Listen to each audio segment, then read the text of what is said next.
presiden, dilalah adiknya nawarin, lo masuk aja ke partai gua gitu kan. Di mana cara berpikir dia?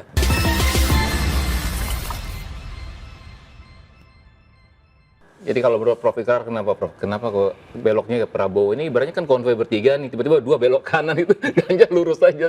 Loh, mana tuh yang dua gitu? Saya mengikuti apa yang dikatakan oleh mantan Gubernur Lemhanas ya, Andi Wijayanto.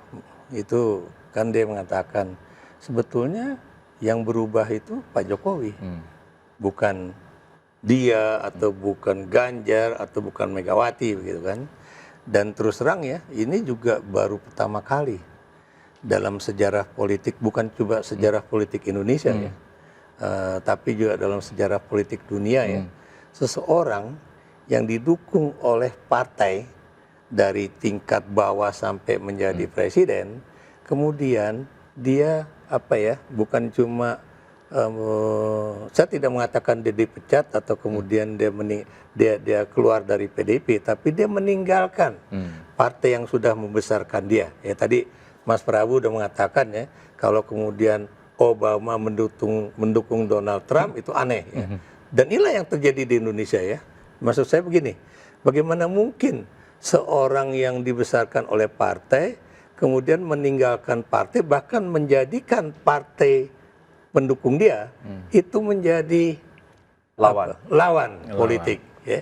Bagaimana mungkin seseorang yang 2 kali dalam pemilihan presiden itu kontendernya itu adalah Prabowo Subianto ya, kemudian menjadikan Prabowo Subianto itu adalah bukan cuma teman politiknya, tapi seorang tokoh yang dititipkan untuk membawa anaknya di dalam kendaraan pencapresan dan juga pencawapresan di dalam pemilu 2024 itu nggak pernah terjadi itu. Makanya kalau nanti Anda bikin disertasi politik tentang itu menarik juga itu. Benar. Kenapa demikian itu? Sepertinya banyak teori politik runtuh dengan apa yang terjadi di Indonesia ini. Saya di mahasiswa ngajar ilmu komunikasi politik udah nggak ngerti lagi mesti pakai teori apa nih, karena ke mahasiswa kayaknya enggak Pak, di Indonesia ini kayaknya beda sendiri. Bikin teori baru, namanya Jokowi teori. Ya, jadi, kalau boleh saya tambahkan mungkin ini juga selain tentunya ya proses di Mahkamah Konstitusi yang juga kita pertanyakan, sebetulnya kan yang membuat semua ini menjadi ramai seperti ini adalah proses-proses sebelumnya, ya, di mana dikatakan bahwa tidak akan maju sebagai cawapres, kemudian beliau juga sempat mengatakan kalau tidaklah Gibran ini kan baru 2 tahun di Solo gitu, nggak pantas dan seterusnya. Nggak mungkin juga, karena kami Pemret pernah juga bertemu dengan beliau kan di istana, dan kami tanya juga tentang Mas Gibran, beliau mengatakan menjawab tidak gitu. Itu mungkin 3 bulan yang lalu ya, tidak terlalu lama dari waktu ini gitu. Nah, berbagai serangkaian kejadian ini yang membuat tadi itu ya, semuanya terkaget-kaget, itu tidak percaya dengan apa yang terjadi begitu. Sebenarnya waktu sidang MK itu kan juga kita di grup WhatsApp itu kan banyak tuh yang ketika ditolak, misalnya di bawah 40 tahun bisa maju capres, cawapres gitu. Tunggu masih ada satu lagi nih gugatan itu, asalkan itu pernah menjadi. Jadi nah ini memang jadi orang sudah menduga-duga ini dipersiapkan untuk siapa, dan barangkali gitu, barangkali akan berbeda, saya tidak tahu ya, mungkin Prof bisa berpendapat walaupun memang secara proses cacat ya. Barangkali jika ini dilakukan jauh-jauh sebelum 2024, barangkali analisisnya jadi berbeda begitu. Ini bukan twist gitu ya. Istilahnya itu gentle gitu ya. Saya mau running nih. Nah, orang kan akan menguji waktunya cukup lama. Kalau sekarang ini kan di ujung ketika tidak bisa lagi ngapa-ngapain, dibalikkan keadaannya gitu. Iya, memang sangat mengherankan betul, Prof. Saya kan sudah pernah lihat itu bagaimana semangatnya Erick Thohir ingin menjadi cawapresnya Prabowo Subianto. Bahkan Profesor Yusri Iza Mahendra juga ada tuh balihonya, ya kan, siap untuk mendampingi Prabowo. Ternyata tiba-tiba yang muncul ada Gibran. Nah, ini saya kutip lagi nih dari artikel Prof ini. Ada nih ya subjudul dari artikelnya, masih haus kekuasaan. Benar Prof, menurut gitu ya? Nah, bagi Presiden Jokowi tampaknya masa jabatan Presiden 2 periode terasa kurang.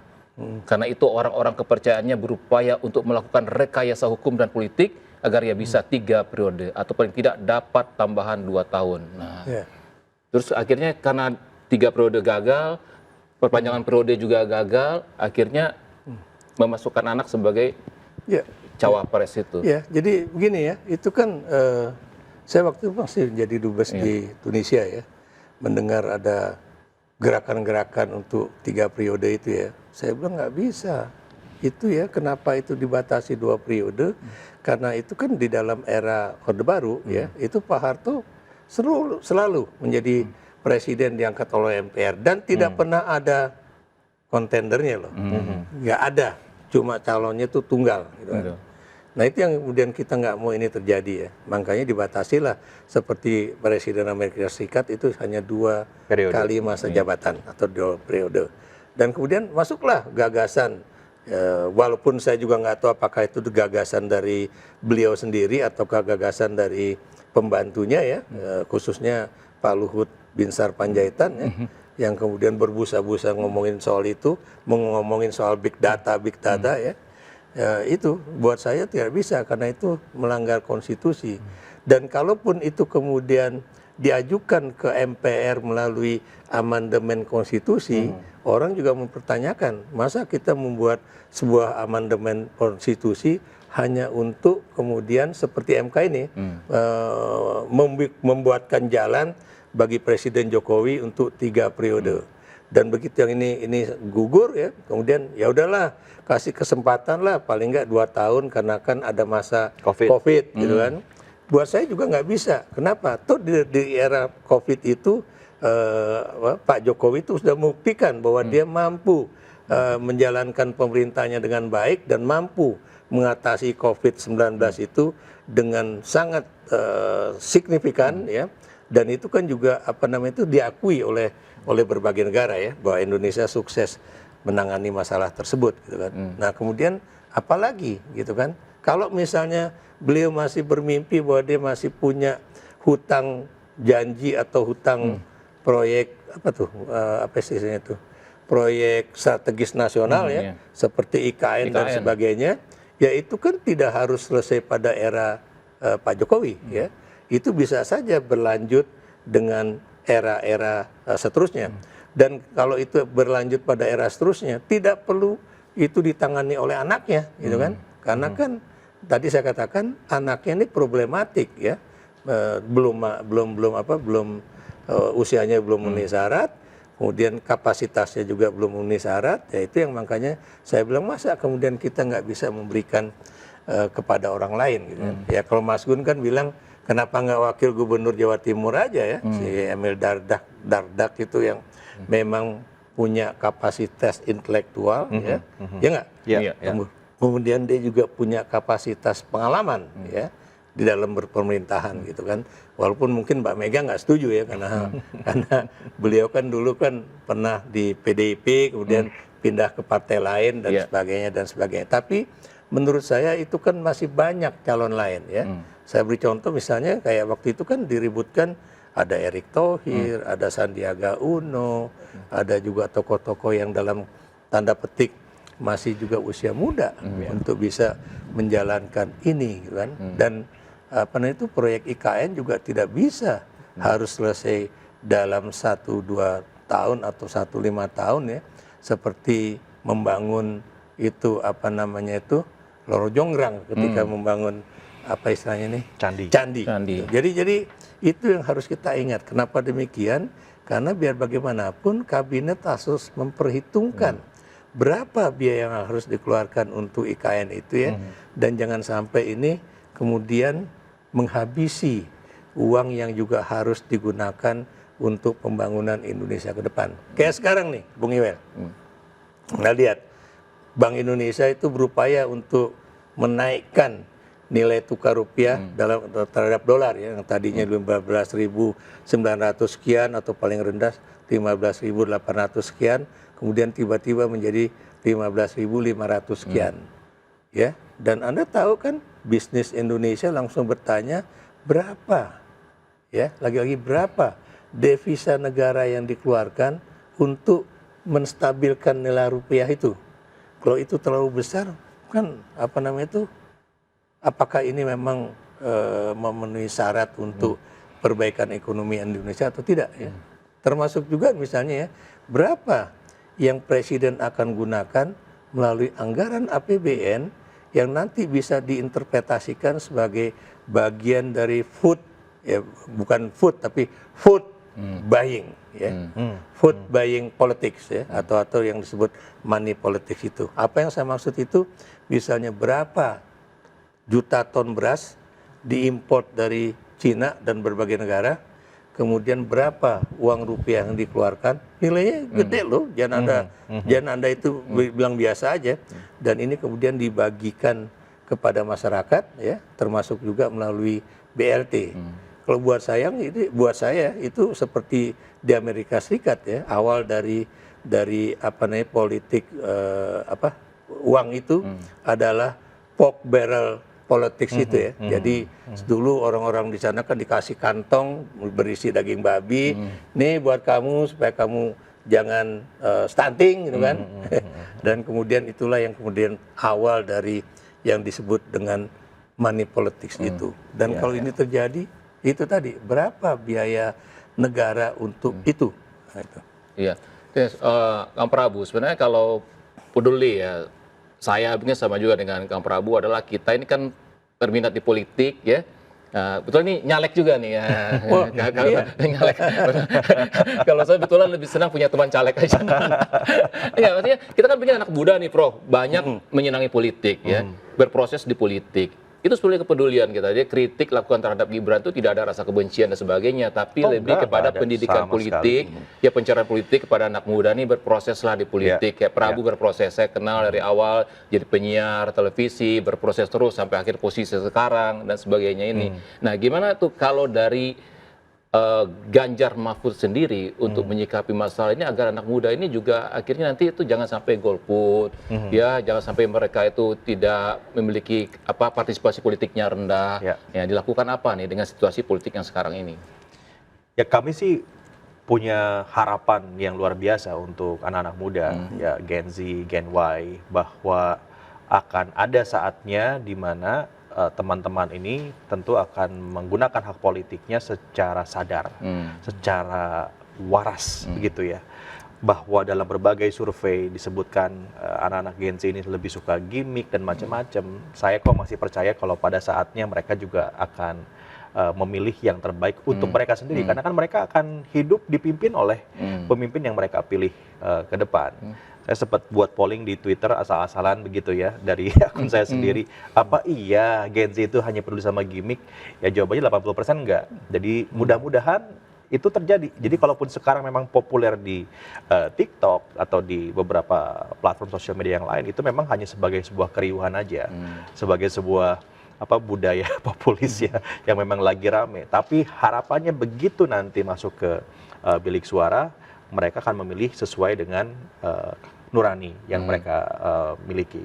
Nah, dari TPN untuk membangun kesadaran itu kita sangat peduli dengan anak muda. Jadi kita punya deputi muda namanya ya, yang isinya kan anak muda semuanya di situ. Lalu di setiap direktorat kami juga ada direktur mudanya, itu anak muda semua.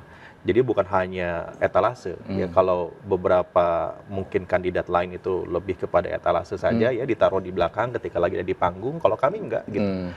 Yang bikin naskahnya Mas Ganjar ketika speech itu anak muda. Prof Mahfud juga anak muda. Saya barangkali ini masih muda ya harusnya. Oh iya, masih. masih. Betul-betul anak muda. Nanti profilnya dilihat saja di TPN. Kita betul-betul menempatkan anak muda pada satu tanggung jawab yang memang besar, ya, karena kami percaya bahwa anak muda harus memegang peranan penting dan bukan hanya basa-basi, betul-betul kita berikan kepercayaan itu untuk anak muda. Salah satu keseriusannya adalah kita membangun atau punya namanya deputi muda, yang di situ isinya adalah semua anak muda yang peduli pada politik ada di TPN. Ya, Prof, ini pertanyaan ini penting sekali. Prof Ikrar juga pernah menjadi Gen Z, pernah menjadi milenial juga, dan sudah tertarik politik dari waktu masih Gen Z, milenial, peneliti politik kan dari muda ya, Prof, ya. Ya, bukan kucuk-kucuk sekarang tiba-tiba jadi profesor, ya kan? Nah, ada proses gitu. Karena apa, Prof? Ini kan ada anak muda, keren lah Prof anak mudanya gitu ya. baru 2 hari jadi anggota partai langsung jadi ketua umum, Prof. Nah, ini saya ingin belajar juga gimana itu. Nah itu kalau ya. boleh dikasih tahu teorinya, saya mau belajar tuh caranya gimana. Saya juga Prof, pengen. gimana, Prof? Saya juga mau tuh, Prof, langsung jadi ketua umum, Prof. 2 hari masuk perindo jadi ketum perindo, saya mau juga ini kayak gitu. Tapi Menggantikan Haritanu ya.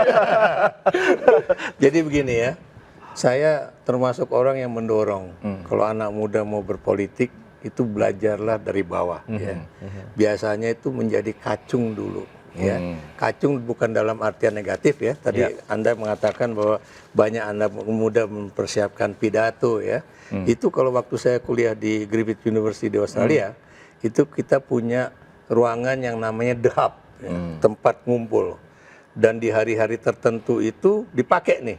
Misalnya sama mahasiswa yang terkait dengan partai buruh, sama mahasiswa yang terkait dengan partai liberal ya.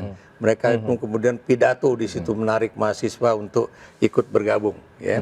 Dan Anda jangan lupa ya, Paul Keating itu menjadi menteri keuangan atau bendahara negara di Australia itu ketika usia 38 tahun ya. Tunggu dulu ya. Jadi dia itu masuk partai buruh ketika usianya itu masih 19 tahun. Dia menjadi anggota partai, kalau nggak salah menjadi anggota parlemen pada usia 25 tahun. Ya. Dari ke 25 ke 38 itu berarti dia 13 tahun menjadi anggota parlemen dari partai buruh. Ya. Demikian juga waktu itu menteri-menteri yang lahir di bawah Bob Hawke gitu ya.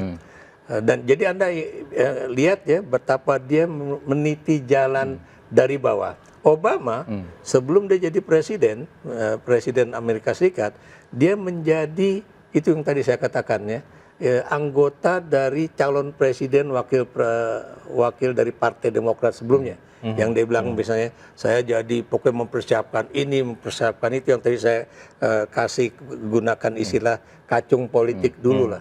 Jadi dengan demikian dia tahu, oh kita harus begini, oh kita harus begitu. Nah makanya begitu dia siap untuk maju menjadi calon presiden, dia go ahead gitu kan. Jadi dan itu dia juga menggunakan anak-anak muda untuk bergabung di situ. Dan saya juga masih melihat bagaimana John Howard itu jatuh ya sebagai Perdana Menteri Australia, itu adalah ketika di rumah dia di Sydney, ternyata rumah itu sepi dari anak-anak muda. Tidak ada yang menjadi pekerja-pekerja politik untuk John Howard. Dan dia bahkan dikalahkan oleh seorang perempuan muda ya dari Partai Buruh. Itu. Jadi itulah sakit hatinya John Howard ya. Dia bukan cuma gagal menjadi Perdana Menteri, bahkan dia gagal menjadi anggota parlemen Australia pada saat itu. Di situ yang ingin saya katakan, kalau you mau benar-benar berpolitik, masuklah sejak usia muda. Sama juga ya, apa itu kayak anak-anak mahasiswa sekarang menjadi presiden dulu, cuma presidennya BEM kan, atau wakil menteri ya. Saya kadang-kadang waktu saya juga ngajar di mana namanya itu, di Semarang atau di beberapa kampus, apa jabatanmu sekarang di BEM? Oh saya wakil presiden, wakil menteri, hebat, wakil menteri bidang apa? Bidang ini, oke bagus saya bilang, lanjutkan aja kalau memang Anda tertarik pada bidang eksekutif di kemahasiswaan, karena disitulah tempat menempa diri menjadi penggemblengan, yaitu sama lah Ganjar itu menjadi anggota PDIP sejak usia berapa? Pada usia berapa dia menjadi anggota parlemen dari PDIP ya? Dan Ganjar termasuk cepat loh dia. Maksud saya cepat kenapa? Karena kan 2013 tiba-tiba dia bisa dijadikan calon gubernur Jawa Tengah, ya kan? 2013 kan ya. Dan kemudian sekarang udah 10 tahun 2023, barulah dia menjadi calon presiden dari PDIP ya. Bahkan dia bisa mengalahkan dari putri dari ketua umum partai itu sendiri. Ya, jadi itulah yang namanya proses, Bung. Saya tahu Anda cukup lama ya. Saya tahu nggak mungkin deh misalnya hari ini masuk menjadi tiba-tiba 2 hari kemudian dia bisa jadi anchor terkenal, nggak ada. Atau hari ini menjadi anggota partai, 2 hari kemudian menjadi pemimpin ketua umum. Dan apalagi yang lebih membuat saya agak tersenyum-senyum ya, ketika dia menawarkan kepada sang kakak, udahlah Anda masuk aja ke partai saya, maksudnya ke PSI itu. Kenapa saya ketawa? Ini anak apa ngerti nggak sih? Proses berpartai. Proses berpartai. Ngerti nggak sih? Ada moral politik. Ngerti nggak sih? Ada etika politik. Masa abangnya baru keluar dari sebuah partai dan kemudian masuk ke partai lain, dijadikan calon wakil presiden, dilalah adiknya nawarin, lo masuk aja ke partai gua gitu kan. Di mana cara berpikir dia? Gitu. Jadi ini yang ingin saya katakan kepada anak-anak muda, berpolitik itu ada proses, ya. Dan kemudian kehebatan Anda, ya, itu kalau nggak ditempa oleh suatu ilmu pengetahuan, tidak ditempa oleh suatu pengalaman, ya, itu Anda tidak mungkin menjadi seorang politisi yang tangguh, begitu. Ya jangan partai politik ya, Prof. Kita masuk organisasi aja itu ada disebut dengan latihan dasar. Oh, betul. Ya, kan? Ada latihan dasar kepemimpinan, baru kemudian ada yang menengah dan sebagainya lah. Ini pertanyaan ini, Prof, terkait juga dengan tulisan Prof ini ya. Ini saya baca lagi. Lebih mengagetkan lagi, Partai Golkar yang memiliki tradisi pengaderan yang lama, berliku-liku dari daerah ke pusat, dari parlemen ke eksekutif, hanya demi Gibran, semua sistem tersebut dihancur luluhkan. Betul. Nah, jadi gini, ya, saya ngasih contoh yang pasti saya ingat di dalam kepala saya itu adalah Ridwan Saidi. Anda tahu Ridwan Saidi, ya, sejarawan di Jakarta yang sangat saya kagumi, ya. Ridwan Saidi ini juga adalah idola mahasiswa Indonesia pada 78-79. Karena Ridwan Saidi ini bersama Sabam Sirait, ini adalah yang membela mahasiswa ketika Menteri Daud Yusuf, ya, Menteri PDNK Daud Yusuf, itu kemudian menerapkan apa yang disebut dengan, tadi jadi keluar itu, normalisasi kehidupan kampus, NKK. Jadi ada NKK, BKK. BKK kan Badan Koordinasi aktivitas di kampus kan. Apa yang kemudian kenapa saya katakan ini idola, karena dua anggota DPR RI ini adalah yang membela mahasiswa. Nah, ketika Ridwan Saidi itu punya masalah dengan partainya, yaitu Partai Persatuan Pembangunan, dia akhirnya keluar masuk Partai Golkar. Dan kemudian dia mau jadi calon anggota parlemen lagi melalui Partai Golkar. Apa yang terjadi? Nggak bisa. Lo kan baru pindah dari P3 ke Partai Golkar. Emangnya gue juga nggak inget siapa lo, siapa gue gitu kan. Nah kemudian juga lo kalau mau masuk Partai Golkar, lo harus melakukan internalisasi dulu, ya. Bener nggak? Itu secara sosiologis tuh, kalau Anda belajar sosiologi, Anda harus belajar menginternalisasi apa yang menjadi kebiasaan, ya, tradisi dari Partai Golkar, gitu kan, itu kan. Nah makanya kemudian baru misalnya kalau udah 5 tahun atau 10 tahun, baru Anda bisa menjadi calon legislatif dari Partai Golkar. Kalau ini kan terjadi kebalik, ya, terbalik, maksud saya terbalik. Dia masuk dulu menjadi anggota AMPI, ya, diajukan menjadi calon presiden. Sekarang baru Golkar mau melakukan pendidikan politik terhadap Gibran. Buat saya coba tadi teori dari mana seperti itu gitu kan. Jadi teorinya nggak ada.